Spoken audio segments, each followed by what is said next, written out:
नमस्कार, मी सुमित शंकर सावंत आणि तुम्ही पाहताय TV9 मराठी। या बातमीपत्रात बऱ्याच महत्त्वाच्या बातम्या आपल्याला बघायच्या आहेत। सुरुवातीला एक अत्यंत महत्त्वाची बातमी, राजकीय बातमी आहे। राष्ट्रवादी पक्ष आणि चिन्हाबाबत आज सुप्रीम कोर्टात सुनावणी होणार आहे। निवडणूक आयोगाच्या निकालाविरोधात शरद पवार गट सुप्रीम कोर्टात गेलं होतं आणि चिन्हाबाबत निर्देश तंतोतंत पाळा कोर्टाकडून अजित पवार गटाला हे समज देण्यात आलेली होती आणि आज हा महत्त्वाचा निर्णय कोर्टात होण्याची शक्यता आहे। संदीप राजगोळकर माझे सहकारी आपल्याला याविषयी अधिक माहिती देत आहेत। संदीप,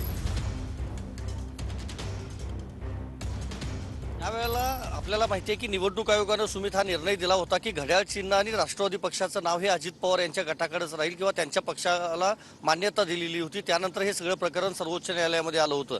या सगळ्या संदर्भातली सुनावणी सुरू असताना काही दिवसांपूर्वी जी याचिकेवर सुनावणी झाली सुप्रीम कोर्टात, त्यावेळेला त्यांनी असं सांगितलं होतं की सध्या निवडणुकीचा काळ आहे आणि अजित पवार यांच्या पक्षानं जाहिरात देताना राष्ट्रवादी काँग्रेस पक्षाचं नाव आणि घड्याळ चिन्ह वापरल्यानंतर त्याच्या खाली एक ओळ लिहावी की हे प्रकरण न्यायप्रविष्ट आहे।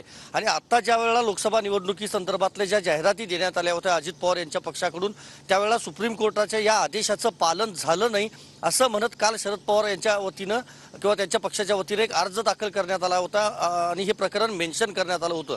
त्याच्यावर आज सुनावणी होणार आहे। साधारणतः 12 वाजता ही सुनावणी होण्याची अपेक्षा आहे।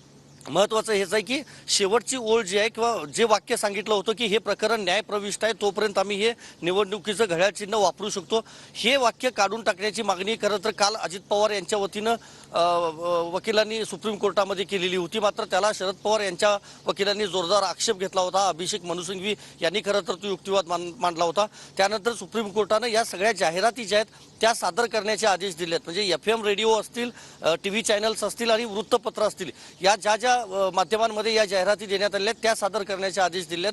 त्या जाहिराती आज पाहिल्या जातील कोर्टाकडून। त्यामध्ये नेमकं काय झालंय, म्हणजे आदेशाचं पालन झालेलं आहे की नाही, कारण काल खरं तर कान टोचलेले होते अजित पवार यांच्या पक्षाचे की आदेशाचं पालन कराल अशी अपेक्षा आहे असं थेट सुप्रीम कोर्टानं म्हटलेलं होतं। त्यामुळे आजच्या सुनावणीमध्ये काय नेमकं होतं हे बघावं लागेल।